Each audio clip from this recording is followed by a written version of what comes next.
de la mañana con 7 minutos. Señores, continuamos con el programa. Mi nombre es José Rocha, un amigo de siempre. Vamos a estar hasta el mediodía. Por supuesto, siempre contactados con ustedes a través de las líneas telefónicas y las redes sociales. Seguimos analizando lo que puede significar las declaraciones de Marcelo Odebrecht, ¿no es cierto? Todos queremos escuchar las declaraciones completas, las 3 horas. Queremos saber exactamente qué dice Marcelo Odebrecht.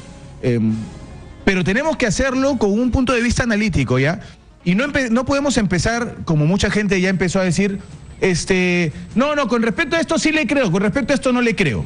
¿No? O sea, los de derecha no creen cuando hablan de la derecha y los de izquierda no creen cuando hablan de la izquierda. O sea, los de izquierda no creen cuando va a hablar de Villarán, pero sí creen cuando va a hablar de PPK y Keiko y Alan, ¿no? Y los de PP Causas no creen cuando habla de PPK, pero sí cuando hablan de Alan. Entonces, no podemos estar en ese plan.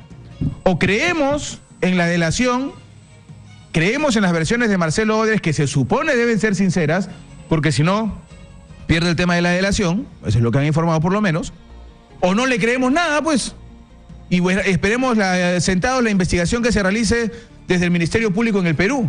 Y ahora tendrá que venir el tema de la documentación que sostenga lo que está diciendo Marcelo Odebrecht también. En unos instantes les voy a repetir aquello que hemos estado dando como información de lo que ha dicho Marcelo Odebrecht. Estamos con el doctor Pedro Angulo, ex decano del Colegio de Abogados de Lima. Doctor, gusto saludarlo. Buenos días, ¿Qué tal? Muchas gracias por la invitación. Buenos días. Y estamos también con Fernando Ugas, que es abogado y analista. ¿Cómo está, Fernando? Un gusto saludarte. Un gusto saludarte, muy buenos días. A ver, doctor, empezamos. Lo primero es saber qué tanto debemos creer a Marcelo Odebrecht, porque ya la gente empieza a creer por pedacitos, ¿no? Mientras no hablas de mi candidato, te creo. Cuando tocas el nombre que yo quiero, ahí sí ya no te creo. ¿Cómo debemos tomar esto? Bueno, yo diría que una persona como Marcelo Odebrecht, que ya tiene un acogimiento ante la justicia brasileña, ha cumplido una pena, en estos momentos es objeto de ciertas condiciones mejores en función de sus declaraciones, de que han sido... Está en su mansión. Fieles, claro, o sea, han sido además corroboradas, definitivamente debería de tener credibilidad. Él está en un sistema que no es además el peruano, sino es el sistema brasileño, donde hasta el momento él está cumpliendo un estándar. Entonces no habría por qué no creer en lo que él dice. Salvo prueba en contrario, es decir, que aparecieran elementos que desmintieran y que disminuyeran la credibilidad, el valor de lo que está diciendo. Ahora, además, él sabemos que en ciertos términos tiene declaraciones genéricas sobre las cuales no habría que dudar, pero va a ser el señor Barata quien va a dar los detalles porque él ha sido el operador, quien ha trabajado mano a mano, de modo directo, cara a cara, face to face, con las personas involucradas en haber recibido dinero, que no necesariamente tienen además que haber sido las cabezas, sino pueden haber sido otros que también han trabajado, ¿no?, para los primeros. Entonces, eso sería lo primero que yo podría decir. No me llama la atención, como bien dice, que haya quienes le quitan validez porque ese es su trabajo. Si son partidarios de alguno de los políticos principales que está siendo investigado, definitivamente no le va a dar validez cuando su candidato, su amigo está involucrado. Y eso es lo que menos nos debe preocupar, porque además es la costumbre. Pero lo que sí nos debe de llevar es precisamente en el periodismo, yo diría, y entre otros interlocutores, la seriedad que hay que darle a esto, porque es muy importante para el país. Después de Odebrecht, lo que esperamos es una limpieza de la política peruana, porque con estas personas que no tienen credibilidad, que han disfrutado de dinero y de aprovecharse de los cargos públicos a los que podían acceder, como dicen, ni a la esquina. Es verdad. Marcelo Odebrecht, como explica el doctor Angulo, además está con la delación premiada, pues. Y a Marcelo Odebrecht cada cosa que dice la tiene que probar. Y ojo, Fernando, con que ahora Marcelo Odebrecht, si bien es cierto hay algunas cosas que dice, los detalles yo no lo sé. A ver, no siempre las personas tienen que saber cómo trabajan los presidentes de directorio de una empresa, ¿no es cierto? Pero los presidentes de directorio no llevan, pues, el dinero, ¿no es cierto? O cuando se firma un cheque, no son los que llevan el cheque al banco, o no son los que van y conversan con el gerente de otra empresa. Ellos ordenan, ¿no es cierto? Dice, ¿sabes qué? José Rocha, tú vas a conversar con tal persona, anda allá y solucioname ese problema. Entonces, él no sabe si José Rocha conversó a las 3 de la tarde del día 25 o fue a la 1, si lo llevó en maleta, en bolsa, en Manila. Esos detalles no los va a saber Marcelo Odebrecht, para eso lo tenía barata. Entonces, Odebrecht no va a dar detalles, pues. Ok, sí, en efecto. Ahora, eso me llama a reflexionar con respecto a 3 puntos a propósito del ejemplo que acabas de brindar. En principio nos acerca un señor Odebrecht que en la mayoría de los casos no era un testigo directo de muchas cosas, ¿cierto? Y entonces, como no era testigo directo, la inmanencia, lo intrínseco de su declaración es una declaración indirecta, que necesita ser corroborada. Eso para comenzar, digamos. O sea, él no era un testigo directo, su declaración tiene que ser corroborada, y además esta era la persona que de alguna manera dirigía, coordinaba, pero no era la persona ejecutiva. Y entonces esta persona va a tenerse que corroborar con una de ellas, va a ser el señor Barata. ¿Qué pasa con el señor Barata? El señor Barata también, en efecto, es otro colaborador, que supuestamente está corroborando la versión de otro colaborador. Pero lo que pasa con el señor Barata es que hay un elemento súper importante dentro de la normatividad de colaboración eficaz que exige la corroboración. La pregunta es, per se, una persona que está viniendo a declarar para recibir premios en relación a su responsabilidad y a su pena, ¿le tenemos que creer todo lo que éste diga? Entonces, no es una fe, no es una credibilidad, no es un credo el que yo le tengo que dar solamente a una persona, sea Barato o cualquier otro. Lo que tenemos que nosotros apoyarnos como sistema legal es verificar las corroboraciones. ¿Con quiénes? El señor Barata dice, yo ingresé, fue en tal oficina, fue en tal situación, en tal circunstancia. Estos son los testigos. Fue en tal hora, el video está acá, se le depositó el monto, aquí está, etcétera. De tal manera que la gran validez y la gran eficacia de la declaración del señor Barata está ¿en qué? Cuando salen las cuentas, cuando salen los depósitos, cuando sale Andorra, cuando se verifican los pasaportes, cuando se verifican los otros testigos, que hay una serie de delatores en Brasil que lo que han hecho es estar corroborándose continuamente. De tal manera que pienso yo que el secreto de la colaboración de estos delatores de Brasil está en que han sabido generar todo un sistema, engarzar todo un sistema de corroboración total, ¿no? Ahora, por las coimas no se da factura, por las coimas no se da boleta, ¿no es cierto? No se firma contratos por coimas. Pero hay hechos que engarzan perfectamente.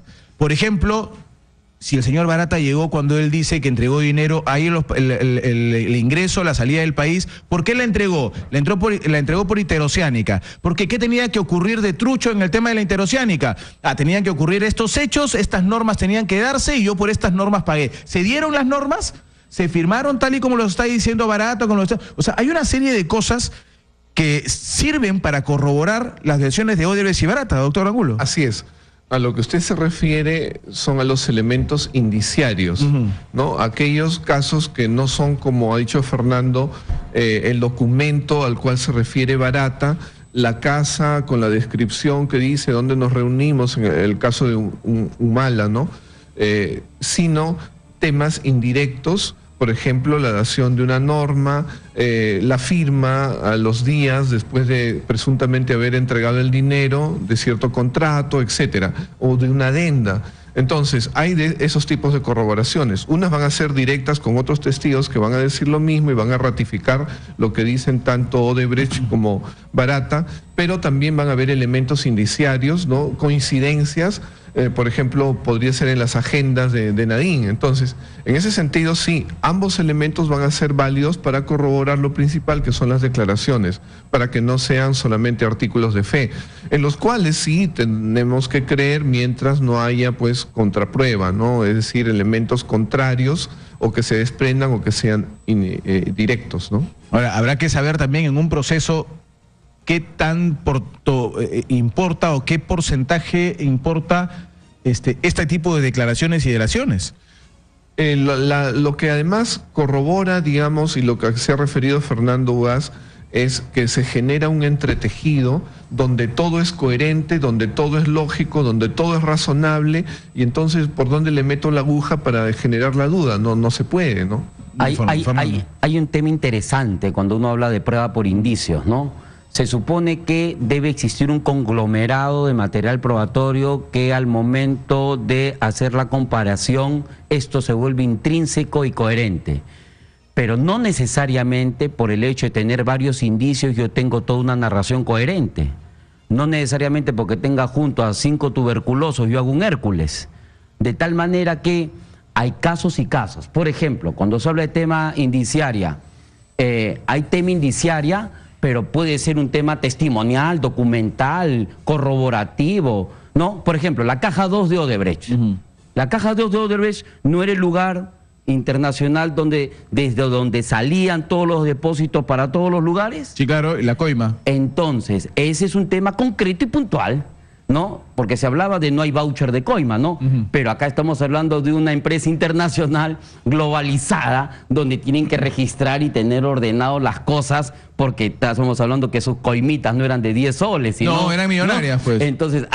Entonces incluso estos delincuentes, criminalidad organizada o globalizada, tiene que tener registrado y ordenado pues sus cuentas. Entonces, estamos hablando de cosas que sí se quedan registrados, pero existe un grado de complejidad en el momento de la armazón probatoria. El segundo tema que quería, si me permites, verificar, es el tema, por ejemplo, de Félix Moreno, y es el tema de los socios de Odebrecht, Perú, de socio de Graño Montero, específicamente. Claro. Dos cosas. JJC. Cuando salió la sentencia, cuando salió la resolución de Félix Moreno, el que le otorgan la libertad, sí, la sala, y luego de plantearon casación la fiscalía, pedirse a la Suprema, y la Suprema dijo inadmisible la casación, ¿qué resolvió?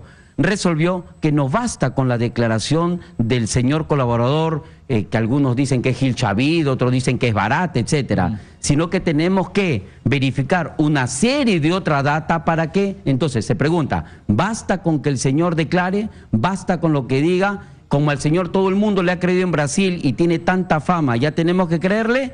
La sala ha dicho, oye, eso es importante, le habrá creído y estará corroborado por 1 millón de temas, pero acá lo que queremos es que se corrobore en este tema. Bueno, pero entonces no todos están siendo medidos con la misma vara, ¿no?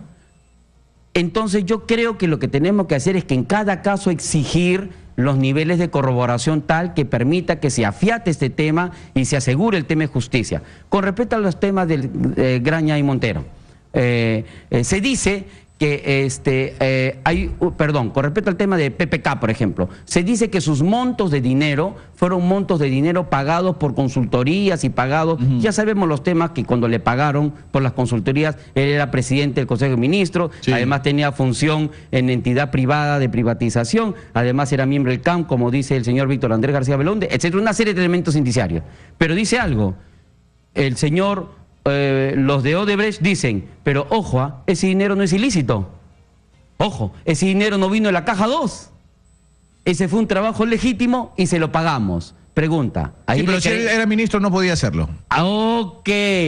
Entonces, mire cómo funciona. Cuando el dinero dice, esto vino de la caja 2, cuando quieren decir que no es delito, esto vino de otra caja. Entonces la pregunta es, ¿le creemos así? ¿Cómo es el tema? Hay muchos otros temas que tenemos que corroborar, quizás no se corrobora con la caja 2, pero sí se corrobora el delito con otros elementos indiciarios, ¿correcto? ¿No? Para verificar el tema caso a caso en concreto, ¿no? Ahora, doctor Angulo, pero es importante, y algo que, para lo cual creo que nadie debe dejarse manipular, ni los periodistas, ni los opinólogos, ni los especialistas, nada, es, todos tienen que ser medidos con la misma vara. O sea, para un caso, basta declaraciones de Barata, basta declaraciones de Odebrecht, te meto preliminar. Para otro caso, no, un ratito, no, todavía esto hay que corroborar más, o sea, no creas, no, acá sí crea, acá no creas mucho, o sea, esta parte acá créela, pero esta parte acá no la creas, o sea, tenemos que empezar a medir a todos por la misma vara, ¿no?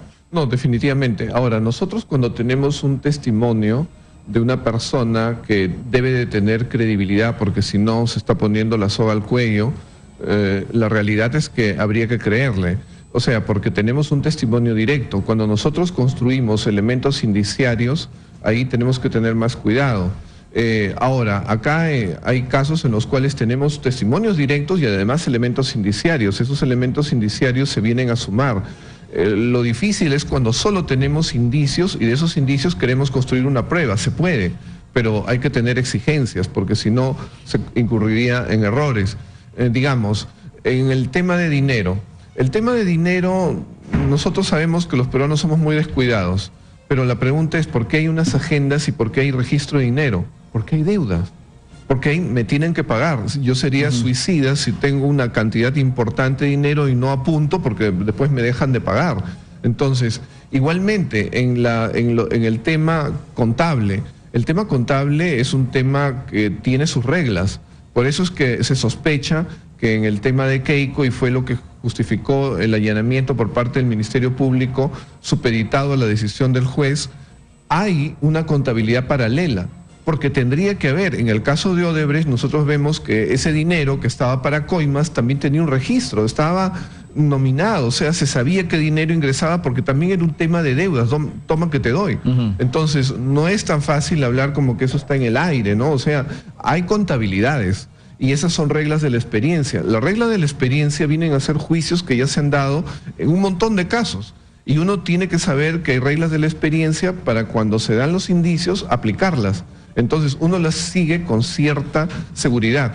¿Qué es lo que pasa en nuestro sistema? Que en nuestro sistema estamos acostumbrados a que hay quienes mienten, a que hay falsificaciones. Eso no sucede. Y no pasa nada. Claro, eso no sucede en el sistema norteamericano. En el sistema norteamericano hay una credibilidad muy poderosa y apenas yo tengo 2 testigos ya hago digamos un embargo, una prisión preventiva, ¿no? Salvando las distancias, porque se cree en las personas, porque ya el mismo procesado se le somete a juramento y si es perjuro se le procesa y tiene una pena más. Exacto. Entonces nosotros tenemos que marchar hacia ese rigor, hacia la credibilidad de las figuras que estamos adoptando en un nuevo modelo al cual no estamos acostumbrados, pero tenemos que darle fe, porque si no, nunca lo vamos a construir. Y ese modelo sí es exigente, ese modelo sí cree en los testimonios, porque no es lo mismo que un indicio. Entonces, si una persona me dice una cosa y tiene una credibilidad que le acompaña ya anterior, no solamente en el Perú, sino en el extranjero, yo tendría que creerle. Claro, porque las declaraciones de Odebrecht y de Barata han estado trayendo una serie de consecuencias en Brasil. Así es. Con detenciones, con elementos probados.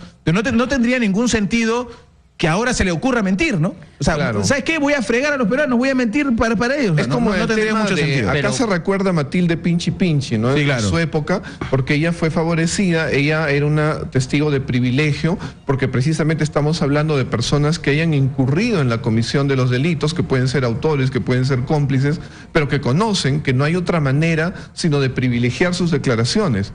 O sea, en realidad todas las personas esas han participado en el delito. Si nosotros pensáramos se está protegiendo y está delatando a otros para protegerse él, la pregunta es, si está de beneficiaria en el sistema, evidentemente está buscando un privilegio, pero en contraprestación tiene que decir siempre la verdad, porque si no se está poniendo el cuchillo. Claro, en el y se le acaba el privilegio.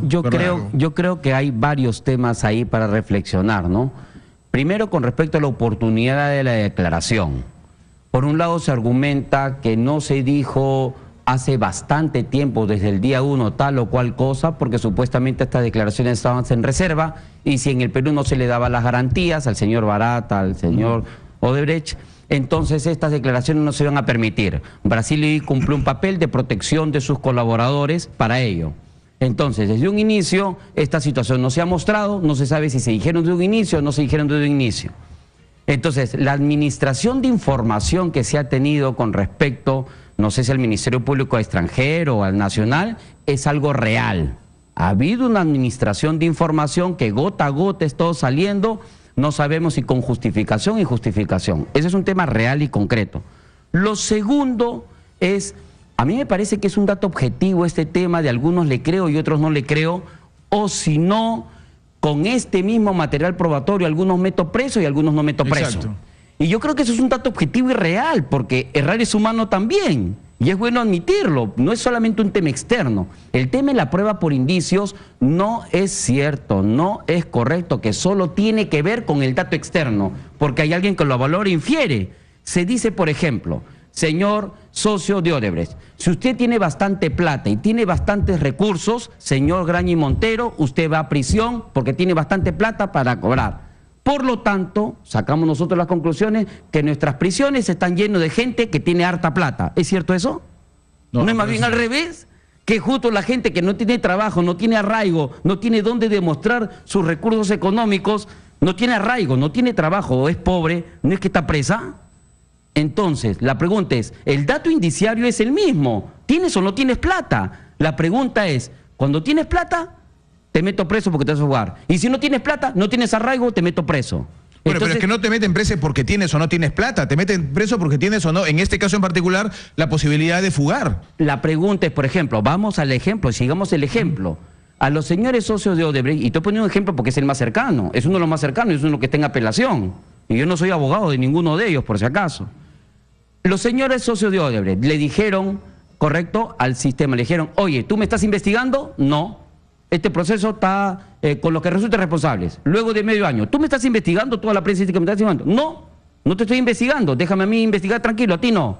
Luego viene a la hora N, que hay una serie de presiones, etcétera, y abren investigación en contra de los socios de Odebrecht. Le abren investigación un día martes y un día domingo los están metiendo preso. Y dicen, oye, si tú recién me estás abriendo investigación, yo te quiero aportar pruebas, yo quiero declarar, yo quiero decir una serie de cosas, y ahora viene un juez que me dice que estoy entorpeciendo la actividad probatoria y que una serie de consideraciones que... ¿Y me metes preso? Entonces... Pero estamos desconfiando de la pulcritud del juez Concepción Carhuancho, que es el por que lo tomó la menos decisión. para esa decisión, a mí me parece que sí es absolutamente cuestionable la fundamentación del peligro procesal basado en indicios principalmente de peligro procesal. Entonces las cosas hay que ponerlas claras porque no se trata un tema de los socios de Odebrecht, se trata de que hay cualquier cantidad de procesos penales en el sistema y sin fundamento mayor, si una persona recién se le apertura proceso un día martes, ¿correcto? Y no tiene posibilidad de defenderse o no se le da la oportunidad para que entregue material probatorio o haga alguna serie de cosas, luego un día domingo tú no lo puedes llevar preso diciendo que has entorpecido la actividad probatoria. Hasta donde yo, bueno, ustedes son los abogados, ¿no? Pero alguna vez un especialista también me dijo, para este tipo de decisiones de detención preliminar o preventivas, no es que tengas que tener todas las pruebas ya, porque en realidad es una medida previa, ¿no es cierto? Es una medida que va a cautelar el hecho de que no te vayas a fugar y no entorpezcas las decisiones judiciales. O sea, me imagino que las pruebas de fondo las tendrán cuando el proceso así lo amerite, ¿no? Pero lo cierto es que por lo menos en casi todos los casos de Odebrecht, casi todos los casos que están procesando a las personas se le da oportunidad de estar en diligencias preliminares, investigación preparatoria, estar en todo para que se defiendan, para que aporten y se verifique una serie de requisitos. Entonces dice, tú me estás entregando cuentas paralelas, ¿no? Tú me estás entregando datos falsos. Tú, este colaborador, este testigo, tú le estás tratando de intervenir para que no declare. Tú estás, o sea, pero se le está dando la oportunidad de esa situación.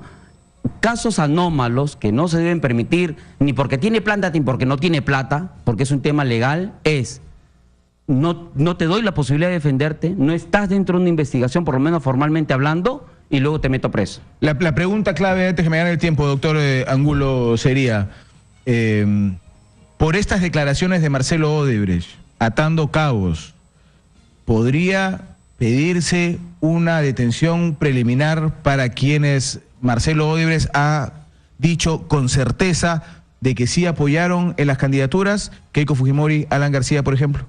No, en realidad todavía es un elemento que no diríamos que carece de peso, pero a su vez no indica, y él no lo podría haber indicado, que directamente, por ejemplo, ellos fueron los que recibieron el dinero. Pero ha dicho que tiene certeza. Yo no quiero hacer ese, sí. Pero lo que está ahí. No, dice, tengo certeza de que sí le dimos dinero. Eso sí, y además era prácticamente algo que nosotros podíamos razonar indiciariamente, porque en toda Latinoamérica prácticamente ha pasado, no solamente en el Perú.